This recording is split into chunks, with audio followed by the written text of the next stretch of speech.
नमस्कार दोस्तों, स्वागत है एक बार फिर से हमारे चैनल भोजपुरी स्पेशल में। तो दोस्तों आज की इस वीडियो में हम बात करने जा रहे हैं पावर स्टार पवन सिंह के अपकमिंग सॉन्ग के बारे में कि पावर स्टार पवन सिंह के अपकमिंग वीडियो सॉन्ग को कब और किस यूट्यूब चैनल के माध्यम से रिलीज किया जाएगा।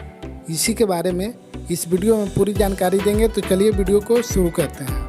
भोजपुरी गानों और फिल्मों के सुपरस्टार सिंगर और actor power star Pawan Singh का एक और धमाकेदार गाने का शूटिंग कंप्लीट कर दिया गया है, जिसका जानकारी सोशल मीडिया के माध्यम से एक पोस्ट शेयर करके दिया गया है। तो आपको बता दें कि इस धमाकेदार गाने का बोल है आरा और इस गाने को लिखे हैं विक्की विशाल जी ने और संगीत से सजाए हैं प्रियांशु सिंह ने।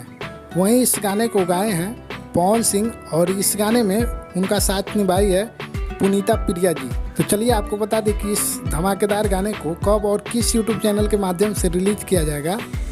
तो आपको बता दें कि इस धमाकेदार ऑडियो गाने का पहले ही रिलीज कर दिया गया है और अब इस धमाकेदार गाने का वीडियो माँ अम्बा फिल्म्स के ऑफिशियल यूट्यूब चैनल के माध्यम से बहुत जल्द रिलीज कर दिया जाएगा। तो फिलहाल इस वीडियो में इतना ही। वीडियो अच्छी लगी हो तो वीडियो को लाइक करें, शेयर करें और ऐसे ही बेहतरीन वीडियो देखने के लिए हमारे चैनल को सब्सक्राइब कर सकते हैं। वीडियो देखने के लिए बहुत बहुत धन्यवाद।